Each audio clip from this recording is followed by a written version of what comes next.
ಇವತ್ತು ಪೂರ್ಣ ಪ್ರಮಾಣದ ಕ್ಯಾಬಿನೆಟ್ ರಚನೆಯಾಗಿದೆ. ಆದರೆ ರಚನೆಯಾದ ಬೆನ್ನಲ್ಲೇ ಕೆಲವೊಂದಷ್ಟು ಜನರಿಗೆ ಇದು ಖುಷಿಯನ್ನ ಕೊಟ್ಟರೆ ಮತ್ತೊಂದಷ್ಟು ಜನರಿಗೆ ಇದು ಅತೀವ ದುಃಖವನ್ನ, ಆಕ್ರೋಶವನ್ನ ಉಲ್ಬಣಿಸುವಂತೆ ಮಾಡಿದೆ. ಅದರಲ್ಲಿ ಒಬ್ಬರು ಶಾಂತಿನಗರ ಕ್ಷೇತ್ರದ ಶಾಸಕರಾಗಿರುವಂಥ ಎನ್.ಎ. ಹ್ಯಾರಿಸ್ ಅವರು. ಯಾಕಂದ್ರೆ ಇವರಿಗೆ ಮಂತ್ರಿಗಿರಿ ಮಿಸ್ ಆಗಿದೆ. ಇದರ ಬೆನ್ನಲ್ಲೇ ಅಸಮಾಧಾನ ಭುಗಿಲೆದ್ದಿದೆ. 4 ಬಾರಿ ಸತತವಾಗಿ ಗೆದ್ದು ಶಾಸಕರಾಗಿದ್ರೂ ಕೂಡ ಹೈಕಮಾಂಡ್ ಇವರನ್ನ ಪರಿಗಣನೆಗೆ ತೆಗೆದುಕೊಂಡಿಲ್ಲ, ಸಚಿವ ಸ್ಥಾನವನ್ನ ಕೊಟ್ಟಿಲ್ಲ ಅಂತ ಹೇಳಿ ಅವರ ಬೆಂಬಲಿಗರು ಗರಂ ಆಗಿದ್ದಾರೆ. ಶಾಂತಿನಗರ ಕ್ಷೇತ್ರದಿಂದ ಸತತವಾಗಿ ಗೆಲುವನ್ನ ಸಾಧಿಸಿ ಅವರು ಶಾಸಕರಾಗಿದ್ದಾರೆ. ಬಿಡಿ ಅಧ್ಯಕ್ಷರಾಗಿ ಕೂಡ ಉತ್ತಮ ಕೆಲಸವನ್ನ ಮಾಡ್ತಾ ಇದ್ರು. ಹೈಕಮಾಂಡ್ ಇವರನ್ನ ಪರಿಗಣಿಸಿಲ್ಲ. ಹೈಕಮಾಂಡ್ ಮಟ್ಟದಲ್ಲಿ ಹ್ಯಾರಿಸ್ ಅವರಿಗೆ ಸಚಿವ ಸ್ಥಾನ ನೀಡುವ ಬಗ್ಗೆ ಚರ್ಚೆ ಆಗಿತ್ತು. ಅಲ್ಪಸಂಖ್ಯಾತ ಕೋಟಾದಲ್ಲಿ ಜಮೀರ್ ಅಹಮದ್ ಖಾನ್ ಅವರ ಬದಲು ಎನ್.ಎ. ಹ್ಯಾರಿಸ್ ಅವರಿಗೆ ಅವಕಾಶವನ್ನ ಮಾಡಿಕೊಡ್ಬೇಕು ಅನ್ನುವಂಥ ಚರ್ಚೆ ಆಗಿತ್ತು.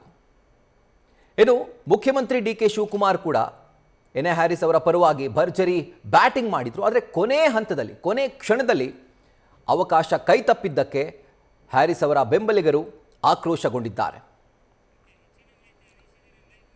ಇದರ ಕುರಿತಾಗಿ ಡೀಟೇಲ್ಸ್ ಅನ್ನ ಕೊಡ್ತಾ ಹೋಗ್ತಾರೆ ನಮ್ಮ ಸೀನಿಯರ್ ಪೊಲಿಟಿಕಲ್ ಕರೆಸ್ಪಾಂಡೆಂಟ್ ಹರೀಶ್. ಈಗ ಲೈವ್ ನಲ್ಲಿ ಜಾಯಿನ್ ಆಗ್ತಿದ್ದಾರೆ. ಹರೀಶ್, ಈಗ ಎನ್.ಎ. ಹ್ಯಾರಿಸ್ ಅವರ ಹೆಸರು ಮುಖ್ಯಮಂತ್ರಿ ಡಿ.ಕೆ. ಶಿವಕುಮಾರ್ ಅವರು ಪ್ರಮಾಣ ವಚನ ಸ್ವೀಕರಿಸಿದಂತಹ ಸಂದರ್ಭದಿಂದ ಕೂಡ ಹರಿದಾಡ್ತಾ ಇತ್ತು, ಸಚಿವರಾಗ್ತಾರೆ ಅಂತ ಹೇಳಿ.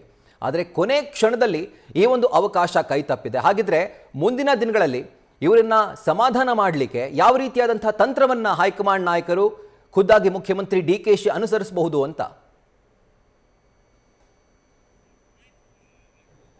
ರಾಹುಲ್, ಬಹಳ ಮುಖ್ಯವಾಗಿರುವಂತದ್ದು ಸಚಿವ ಸಂಪುಟ ವಿಸ್ತರಣೆ ಬೆನ್ನಲ್ಲೇ ಕಾಂಗ್ರೆಸ್ನಲ್ಲಿ ಅಸಮಾಧಾನ ಈಗ ಸ್ಫೋಟಗೊಂಡಿದೆ. ಹಲವರು ಕೂಡ ಸಚಿವ ಸ್ಥಾನ ಸಿಗದೇ ಇರುವಂತಹ ಕಾರಣಕ್ಕಾಗಿ ಆಕ್ರೋಶವನ್ನು ಕೂಡ ವ್ಯಕ್ತಪಡಿಸ್ತಾ ಇದ್ದಾರೆ. ಸೊ ಶಾಂತಿನಗರ ವಿಧಾನಸಭಾ ಕ್ಷೇತ್ರದ ಶಾಸಕರು ಆಗಿರುವಂತಹ ಎನ್.ಎ. ಹ್ಯಾರಿಸ್ ಅವರ ಬೆಂಬಲಿಗರು ಕೂಡ ತೀವ್ರ ಆಕ್ರೋಶ, ಅಸಮಾಧಾನವನ್ನು ಕೂಡ ವ್ಯಕ್ತಪಡಿಸಿದ್ದಾರೆ.